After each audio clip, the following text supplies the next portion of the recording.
യോഹന്നാന് ലഭിച്ച വെളിപാട് അധ്യായം 1. പ്രാരംഭം. ആസന്ന ഭാവിയിൽ സംഭവിക്കാനിരിക്കുന്നവയെ തൻ്റെ ദാസന്മാർക്ക് വെളിപ്പെടുത്തുന്നതിനു വേണ്ടി ദൈവം യേശുക്രിസ്തുവിന് നൽകിയ വെളിപാട്. അവൻ തൻ്റെ ദൂതനെ അയച്ച് ദാസനായ യോഹന്നാന് ഇത് വെളിപ്പെടുത്തി. അവൻ ദൈവവചനത്തിനും യേശുക്രിസ്തുവിൻ്റെ വെളിപാടിനും താൻ കണ്ട സകലതിനും സാക്ഷ്യം നൽകി. ഈ പ്രവചനത്തിലെ വാക്കുകൾ വായിക്കുന്നവരും കേൾക്കുന്നവരും ഇതിൽ എഴുതപ്പെട്ടിരിക്കുന്നത് പാലിക്കുന്നവരും അനുഗ്രഹീതർ. എന്തെന്നാൽ സമയം അടുത്തിരിക്കുന്നു. അഭിവാദനം. യോഹന്നാൻ ഏഷ്യയിലുള്ള 7 സഭകൾക്ക് എഴുതുന്നത്. ആയിരിക്കുന്നവനും ആയിരുന്നവനും വരാനിരിക്കുന്നവനുമായവനിൽ നിന്നും അവൻ്റെ സിംഹാസന സന്നിധിയിലെ സപ്താത്മാക്കളിൽ നിന്നും വിശ്വസ്ത സാക്ഷിയും മൃതരിൽ നിന്നുള്ള ആദിജാതനും ഭൂമിയിലെ രാജാക്കന്മാരുടെ അധിപനുമായ യേശുക്രിസ്തുവിൽ നിന്നും നിങ്ങൾക്ക് കൃപയും സമാധാനവും. നമ്മെ സ്നേഹിക്കുകയും സ്വന്തം രക്തത്താൽ നമ്മെ പാപത്തിൽ നിന്ന് മോചിപ്പിക്കുകയും സ്വപിതാവായ ദൈവത്തിൻ്റെ രാജ്യവും പുരോഹിതരും ആക്കുകയും ചെയ്തവന് മഹത്വവും പ്രതാപവും എന്നേക്കും ഉണ്ടായിരിക്കട്ടെ. ആമേൻ. ഇതാ, അവൻ മേഘങ്ങളുടെ അകമ്പടിയോടെ ആഗതനാകുന്നു. ഓരോ മിഴിയും അവിടുത്തെ കാണും. അവനെ കുത്തി മുറിവേൽപ്പിച്ചവരും അവനെ പ്രതി മാർത്തടിച്ച് വിലപിക്കുന്ന ഭൂമിയിലെ സർവ്വഗോത്രങ്ങളും അവനെ ദർശിക്കും. ആമേൻ. ആയിരിക്കുന്നവനും ആയിരുന്നവനും വരാനിരിക്കുന്നവനും സർവശക്തനുമായ കർത്താവായ ദൈവം അരുളി ചെയ്യുന്നു: ഞാൻ ആദിയും അന്തവുമാണ്. മനുഷ്യപുത്രൻ്റെ ദർശനം. നിങ്ങളുടെ സഹോദരനും പീഡകളിലും രാജ്യത്തിലും ക്ഷമാപൂർവമായ സഹനത്തിലും യേശുവിൽ നിങ്ങളോടൊപ്പം പങ്കുചേർന്നവനുമായ യോഹന്നാനായ ഞാൻ ദൈവവചനത്തെയും യേശുവിനെക്കുറിച്ച് നൽകിയ സാക്ഷ്യത്തെയും പ്രതി പാത്മോസ് എന്ന ദ്വീപിലായിരുന്നു. കർത്താവിൻ്റെ ദിനത്തിൽ ഞാൻ ആത്മാവിൽ ലയിച്ചിരിക്കെ കാഹളത്തിൻ്റേതുപോലുള്ള ഒരു വലിയ സ്വരം എൻ്റെ പിറകിൽ നിന്ന് കേട്ടു. നീ കാണുന്നത് ഒരു ഗ്രന്ഥത്തിൽ എഴുതി എഫേസോസ്, സ്മിർണ, പെർഗാമോസ്, തിയത്തീറ, സാർദീസ്, ഫിലദൽഫിയ, ലവോദോക്കിയ എന്നീ 7 സ്ഥലങ്ങളിലെ സഭകൾക്കും അയച്ചു കൊടുക്കുക. എന്നോട് സംസാരിച്ച സ്വരം ശ്രദ്ധിക്കാൻ തിരിഞ്ഞു നോക്കിയപ്പോൾ സ്വർണ്ണനിർമ്മിതമായ 7 ദീപപീഠങ്ങൾ ഞാൻ കണ്ടു. ദീപപീഠങ്ങളുടെ മധ്യേ മനുഷ്യപുത്രനെ പോലുള്ള ഒരുവൻ. അവന് പാദം വരെ നീണ്ടുകിടക്കുന്ന മേലങ്കി, മാറോടടുത്ത് സ്വർണം കൊണ്ടുള്ള ഇടക്കച്ച.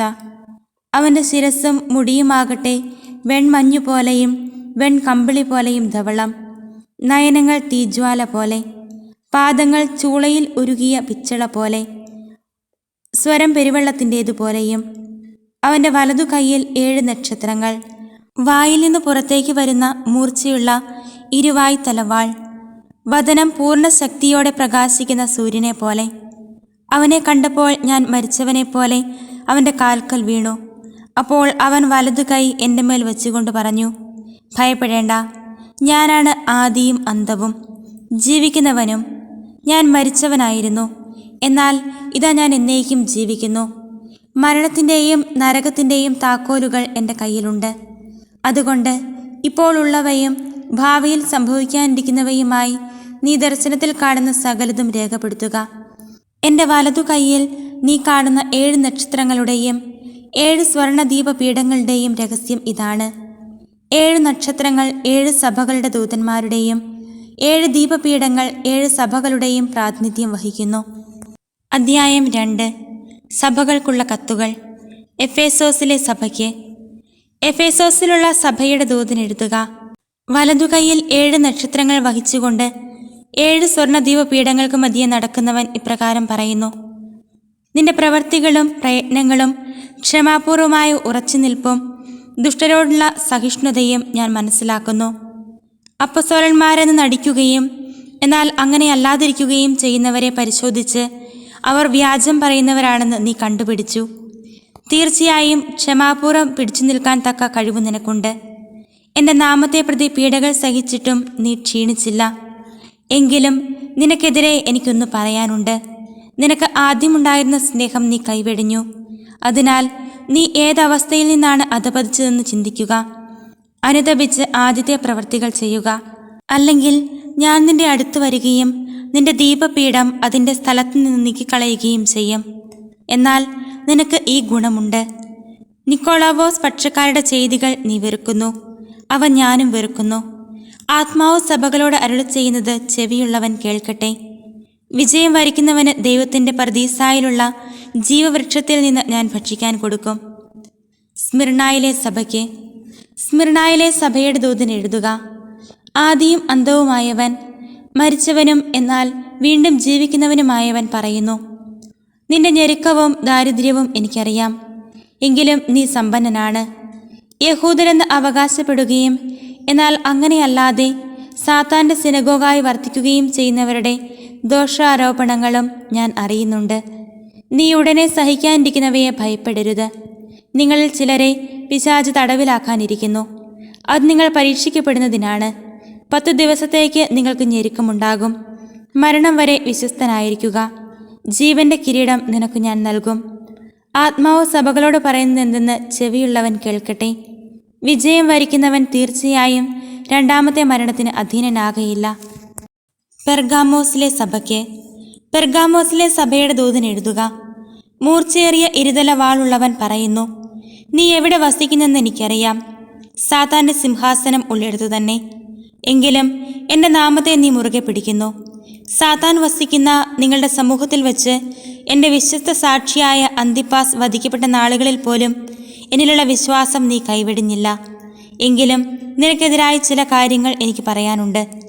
വിഗ്രഹങ്ങൾക്ക് അർപ്പിച്ചവ ഭക്ഷിക്കാനും വ്യഭിചാരം ചെയ്യാനും ഇസ്രായേൽ മക്കൾക്ക് ദുഷ്പ്രേരണ നൽകാൻ ബാലാക്കിനെ പഠിപ്പിച്ച ബാലാമിൻ്റെ ഉപദേശങ്ങൾ മുറുകെ പിടിക്കുന്നവർ അവിടെയുണ്ട്. അതുപോലെ തന്നെ നിക്കോളാവോസ് പക്ഷക്കാരുടെ പ്രബോധനങ്ങളെ മുറുകെ പിടിക്കുന്നവരും അവിടെയുണ്ട്. അതുകൊണ്ട് അനുതപിക്കുക, അല്ലെങ്കിൽ നിന്റെ അടുത്തേക്ക് ഞാൻ ഉടനെ വന്ന് എൻ്റെ വായിലെ വാൾ കൊണ്ട് അവരോട് പോരാടും. ആത്മാവ് സഭകളോട് പറയുന്നതെന്തെന്ന് ചെവിയുള്ളവൻ കേൾക്കട്ടെ. വിജയം വരിക്കുന്നവന് ഞാൻ നിഗൂഢ മന്ന നൽകും. അവന് ഞാൻ ഒരു വെള്ളക്കല്ലും കൊടുക്കും. അതിൽ ഒരു പുതിയ നാമം കുത്തിയിരിക്കും. അതെന്തെന്ന് സ്വീകരിക്കുന്നവനൊഴികെ മറ്റാരും അറിയുകയില്ല. തിയത്തീറായിലെ സഭയ്ക്ക്. തിയത്തീറായിലെ സഭയുടെ ദൂതൻ എഴുതുക: അഗ്നിനാളം പോലെ മിഴികളും പിച്ചള പോലെ പാദങ്ങളുമുള്ള ദൈവദൂതൻ അരുളി ചെയ്യുന്നു: നിന്റെ പ്രവൃത്തികളും സ്നേഹവും വിശ്വാസവും ശുശ്രൂഷയും ദീർഘമായ സഹനവും ഞാൻ അറിയുന്നു. നിന്റെ അവസാന പ്രവർത്തനങ്ങൾ ആദ്യത്തേതിനേക്കാൾ മെച്ചപ്പെട്ടവയാണ്. എങ്കിലും നിനക്കെതിരായി എനിക്കൊന്ന് പറയാനുണ്ട്. പ്രവാചകിയെന്ന് അവകാശപ്പെടുകയും വ്യഭിചാരം ചെയ്യാനും വിഗ്രഹങ്ങൾക്ക് അർപ്പിച്ചവ ഭക്ഷിക്കാനും എൻ്റെ ദാസരെ പഠിപ്പിക്കുകയും വശീകരിക്കുകയും ചെയ്യുന്ന ജസബൽ എന്ന സ്ത്രീയോട് നീ സഹിഷ്ണുത കാണിക്കുന്നു. അനുതപിക്കാൻ ഞാൻ അവൾക്ക് അവസരം നൽകി. എന്നാൽ അവൾ തൻ്റെ വ്യഭിചാരത്തെക്കുറിച്ച് അനുതപിക്കാൻ കൂട്ടാക്കുന്നില്ല. ഇതാ ഞാൻ അവളെ രോഗശയ്യയിൽ തള്ളിയിടുന്നു. അവളുമായി വീഴ്ചയെപ്പറ്റി അനുതപിക്കുന്നില്ലെങ്കിൽ അവളോട് കൂടെ വ്യഭിചാരം ചെയ്യുന്നവരെയും വലിയ ഞെരുക്കത്തിലേക്ക് ഞാൻ എറിയും. അവളുടെ മക്കളെയാകട്ടെ മരണത്താൽ ഞാൻ ശിക്ഷിക്കും. ഹൃദയങ്ങളും മനസ്സുകളും പരിശോധിക്കുന്നവനാണ് ഞാൻ എന്ന് സകല സഭകളും അപ്പോൾ ഗ്രഹിക്കും. നിങ്ങൾക്ക് ഓരോരുത്തർക്കും പ്രവൃത്തികൾക്കനുസൃതം ഞാൻ പ്രതിഫലം നൽകും. സാത്താൻ്റെ രഹസ്യങ്ങൾ എന്ന് വിളിക്കപ്പെടുന്ന ഈ പ്രബോധനം അറിയാത്തവരും സ്വീകരിക്കാത്തവരുമായി തീത്തരായിൽ ബാക്കിയുള്ള നിങ്ങളോട് ഞാൻ പറയുന്നു: നിങ്ങളുടെ മേൽ വേറെ ഭാരം ഞാൻ ചുമത്തുന്നില്ല. എന്നാൽ നിങ്ങൾക്ക് ലഭിച്ചതിനെ ഞാൻ വരുവോളം മുറുകെ പിടിക്കുവിൻ. വിജയം വരിക്കുന്നവനും അവസാനം വരെ എൻ്റെ പ്രവർത്തികൾ ചെയ്യുന്നവനും ജനപദങ്ങളുടെ മേൽ ഞാൻ അധികാരം നൽകും.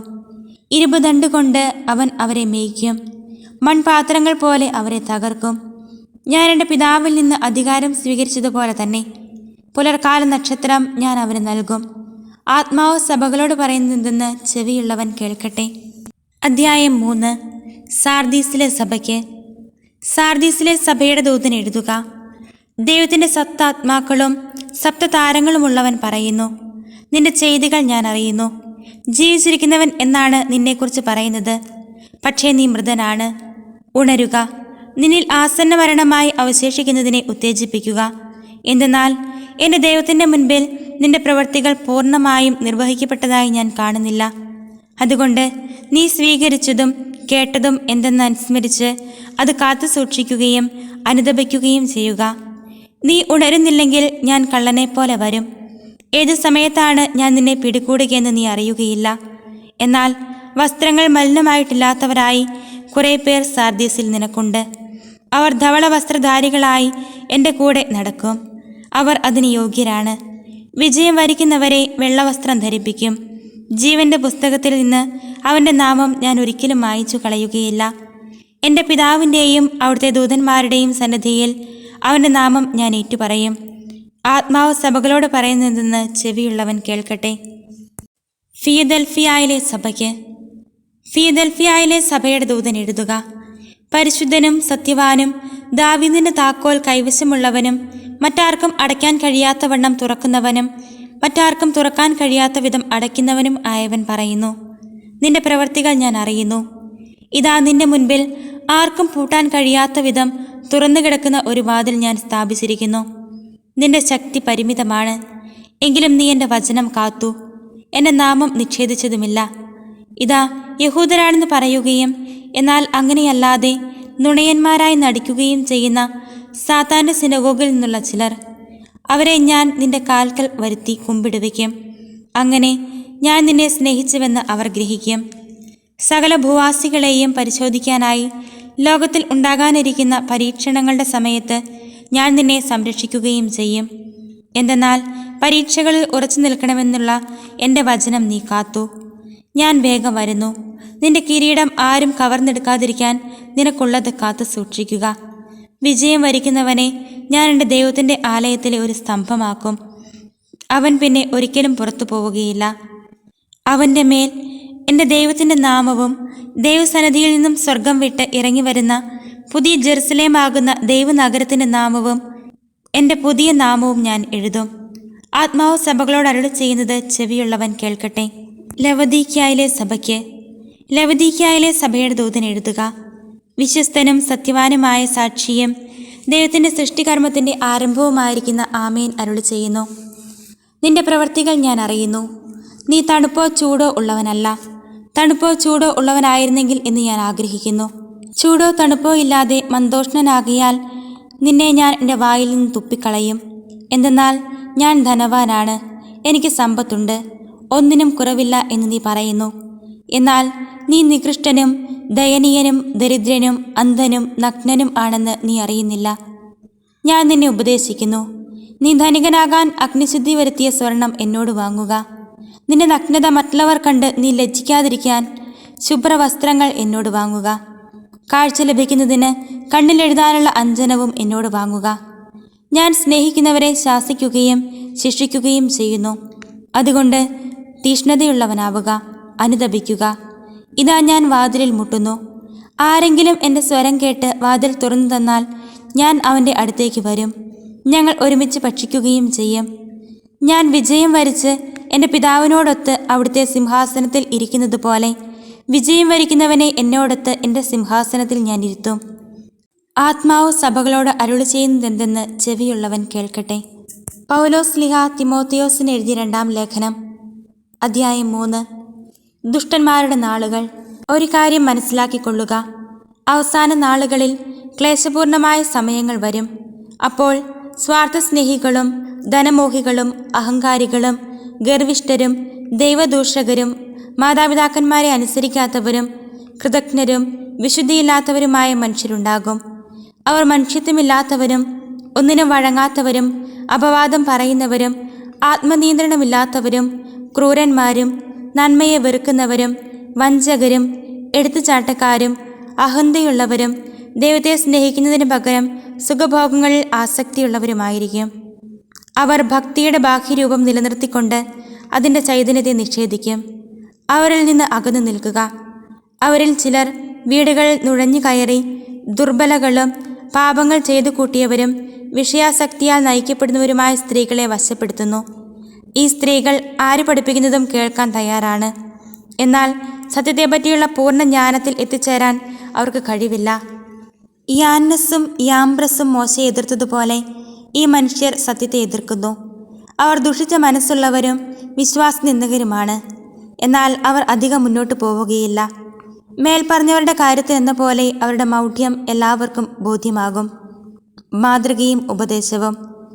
ഞാൻ പഠിപ്പിച്ച സത്യങ്ങളും എൻ്റെ ജീവിത രീതിയും ലക്ഷ്യവും വിശ്വാസവും ക്ഷമയും സ്നേഹവും സ്ഥൈര്യവും നീ അടുത്തറിഞ്ഞിട്ടുണ്ടല്ലോ. ഞാൻ സഹിച്ച പീഡനങ്ങളും കഷ്ടപ്പാടുകളും അന്ത്യോക്യായിലും ഇക്കോണിയത്തിലും ലിസ്ത്രായിലും എനിക്ക് സഹിക്കേണ്ടി വന്ന മർദ്ദനങ്ങളും നീ മനസ്സിലാക്കിയിട്ടുണ്ട്. അവയിൽ നിന്നെല്ലാം കർത്താവിനെ രക്ഷിച്ചു. യേശുക്രിസ്തുവിനോട് ഐക്യപ്പെട്ട് വിശുദ്ധ ജീവിതം നയിക്കാൻ ആഗ്രഹിക്കുന്നവരെല്ലാം പീഡിപ്പിക്കപ്പെടും. അതേസമയം ദുഷ്ടരും കപടനാട്യക്കാരും വഞ്ചിച്ചും വഞ്ചിക്കപ്പെട്ടും അടിക്കടി അധപതിക്കും. എന്നാൽ നീ പഠിച്ചിട്ടുള്ളതും ഉറപ്പായി വിശ്വസിച്ചിട്ടുള്ളതുമായ കാര്യങ്ങൾ ആരിൽ നിന്നാണ് പഠിച്ചതെന്നോർത്ത് അവയിൽ സ്ഥിരമായി നിൽക്കുക. യേശുക്രിസ്തുവിലുള്ള വിശ്വാസത്തിലൂടെ രക്ഷ പ്രാപിക്കുന്നതിന് നിന്നെ ജ്ഞാനിയാക്കുന്ന വിശുദ്ധ ലിഖിതങ്ങൾ നീ ബാല്യം മുതൽ പഠിച്ചറിഞ്ഞിട്ടുള്ളതാണല്ലോ. വിശുദ്ധ ലിഖിതമെല്ലാം ദൈവനിവേശിതമാണ്. അവ പ്രബോധനത്തിനും ശാസനത്തിനും തെറ്റുതിരുത്തലിനും നീതിയിലുള്ള പരിശീലനത്തിനും ഉപകരിക്കുന്നു. ഇതുവഴി ദൈവഭക്തനായ മനുഷ്യൻ പൂർണ്ണത കൈവരിക്കുകയും എല്ലാ നല്ല പ്രവൃത്തികളും ചെയ്യുന്നതിന് പര്യാപ്തനാവുകയും ചെയ്യുന്നു. അധ്യായം 4. ദൈവത്തിൻ്റെ മുൻപാകെയും ജീവിക്കുന്നവരെയും മരിച്ചവരെയും വിധിക്കാനിരിക്കുന്ന യേശുക്രിസ്തുവിൻ്റെ മുൻപാകെയും അവൻ്റെ ആഗമനത്തിൻ്റെയും രാജ്യത്തിൻ്റെയും പേരിൽ ഞാൻ നിന്നെ ഇപ്രകാരം ചുമതലപ്പെടുത്തുന്നു. വചനം പ്രസംഗിക്കുക. സാഹചര്യങ്ങൾ അനുകൂലമാണെങ്കിലും അല്ലെങ്കിലും ജാഗരൂകതയോടെ വർത്തിക്കുക. മറ്റുള്ളവരിൽ ബോധ്യം ജനിപ്പിക്കുകയും അവരെ ശാസിക്കുകയും ഉദ്ബോധിപ്പിക്കുകയും ചെയ്യുക. ക്ഷമ കൈവിടാതിരിക്കുകയും പ്രബോധനത്തിൽ ശ്രദ്ധിക്കുകയും ചെയ്യുക. ജനങ്ങൾ ഉത്തമമായ പ്രബോധനത്തിൽ സഹിഷ്ണുത കാണിക്കാത്ത കാലം വരുന്നു. കേൾവിക്ക് ഇമ്പമുള്ളവയിൽ ആവേശം കൊള്ളുകയാൽ അവർ തങ്ങളുടെ അഭിരുചിക്ക് ചേർന്ന പ്രബോധകരെ വിളിച്ചുകൂട്ടും. അവർ സത്യത്തിന് നേരെ ചെവിയടച്ച് കെട്ടുകഥകളിലേക്ക് ശ്രദ്ധ തിരിക്കും. നീയാകട്ടെ എല്ലാ കാര്യങ്ങളിലും സമചിത്തത പാലിക്കുക. കഷ്ടതകൾ സഹിക്കുകയും സുവിശേഷകന്റെ ജോലി ചെയ്യുകയും നിന്റെ ശുശ്രൂഷ നിർവഹിക്കുകയും ചെയ്യുക. നീതിയുടെ കിരീടം. ഞാൻ ബലിയായി അർപ്പിക്കപ്പെടേണ്ട സമയം ആസന്നമായിരിക്കുന്നു. എൻ്റെ വേർപാടിൻ്റെ സമയം സമാഗതമായി. ഞാൻ നന്നായി പൊരുതി എൻ്റെ ഓട്ടം പൂർത്തിയാക്കി വിശ്വാസം കാത്തു. എനിക്കായി നീതിയുടെ കിരീടം ഒരുക്കിയിരിക്കുന്നു. നീതിപൂർവം വിധിക്കുന്ന കർത്താവ് ആ ദിവസം അതെനിക്ക് സമ്മാനിക്കും. എനിക്ക് മാത്രമല്ല, അവൻ്റെ ആഗമനത്തെ സ്നേഹപൂർവ്വം ഉറ്റുനോക്കിക്കൊണ്ടിരിക്കുന്ന എല്ലാവർക്കും. നിർദ്ദേശങ്ങൾ. എൻ്റെ അടുത്ത് വേഗം എത്തിച്ചേരാൻ ഉത്സാഹിക്കുക. എന്തെന്നാൽ ഈ ലോകത്തോടുള്ള ആസക്തി മൂലം ദേമാസ് എന്നെ വിട്ട് തെസ്സലോനിക്കയിലേക്ക് പോയിരിക്കുന്നു. ക്രെസ്കസ് ഗലാത്തിയിലേക്കും തീത്തോസ് ദൽമാത്തിയായിലേക്കും പോയി കഴിഞ്ഞു. ലൂക്ക മാത്രമേ എന്നോട് കൂടെയുള്ളൂ. മർക്കോസിനെ കൂടെ നീ കൂട്ടിക്കൊണ്ടുവരണം. ശുശ്രൂഷയിൽ അവൻ എനിക്ക് വളരെ പ്രയോജനപ്പെടും. തിക്കിക്കോസിനെ ഞാൻ എഫേസസിലേക്ക് അയച്ചിരിക്കുകയാണ്. നീ വരുമ്പോൾ ഞാൻ ത്രോവാസിൽ കാർപ്പോസിൻ്റെ പക്കൽ ഏൽപ്പിച്ചിട്ട് പോന്ന എൻ്റെ പുറംകുപ്പായവും പുസ്തകങ്ങളും പ്രത്യേകിച്ച് തുകൽ ചുരുളുകളും കൊണ്ടുവരണം. ചെമ്പുപണിക്കാരനായ അലക്സാണ്ടർ എനിക്ക് വലിയ ദ്രോഹം ചെയ്തു. കർത്താവ് അവൻ്റെ പ്രവൃത്തികൾക്ക് പ്രതിഫലം നൽകും. നീയും അവനെക്കുറിച്ച് കരുതലോടെ ഇരിക്കണം. കാരണം അവൻ നമ്മുടെ വാക്കുകളെ ശക്തിപൂർവ്വം എതിർത്തവനാണ്. എൻ്റെ ന്യായവാദങ്ങൾ ഞാൻ ആദ്യം അവതരിപ്പിച്ചപ്പോൾ ആരും എൻ്റെ ഭാഗത്തില്ലായിരുന്നു. എല്ലാവരും എന്നെ ഉപേക്ഷിച്ചു. ആ കുറ്റം അവരുടെ മേൽ ആരോപിക്കപ്പെടാതിരിക്കട്ടെ. എന്നാൽ കർത്താവ് എൻ്റെ ഭാഗത്തുണ്ടായിരുന്നു. എല്ലാ വിജാതീയരും കേൾക്കത്തക്ക വിധം വചനം പൂർണ്ണമായി പ്രഖ്യാപിക്കുന്നതിന് വേണ്ട ശക്തി അവിടുന്ന് എനിക്ക് നൽകി.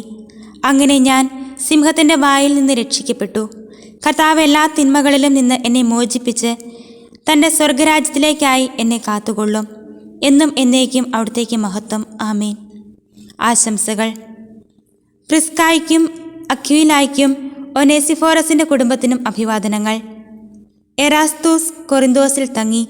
രോഗബാധിതനായ ത്രോഫിമോസിനെ ഞാൻ മിലേത്തോസിൽ വിട്ടിട്ട് പോന്നു. മഞ്ഞുകാലത്തിന് മുൻപ് തന്നെ ഇവിടെ എത്താൻ നീ ശ്രമിക്കുക. എവുബുളോസും പൂതൻസും ലീനൂസും ക്ലൗദിയായും മറ്റെല്ലാ സഹോദരന്മാരും നിനക്ക് അഭിവാദനങ്ങൾ അർപ്പിക്കുന്നു. കർത്താവ് നിന്റെ ആത്മാവോട് കൂടി ഉണ്ടായിരിക്കട്ടെ. ദൈവത്തിൻ്റെ കൃപ നിങ്ങളോട് കൂടെ. സുഭാഷിതങ്ങളുടെ പുസ്തകം 31-ാം അധ്യായം 8-9 തിരുവചനങ്ങൾ. മൂകരും അനാഥരുമായവരുടെ അവകാശങ്ങൾക്ക് വേണ്ടി ശബ്ദമുയർത്തുക. നീതിപൂർവ്വം വിധിക്കാനും ദരിദ്രരുടെയും അഗതികളുടെയും അവകാശങ്ങൾ പരിരക്ഷിക്കാനും വേണ്ടി വാക്കുകൾ ഉപയോഗിക്കുക.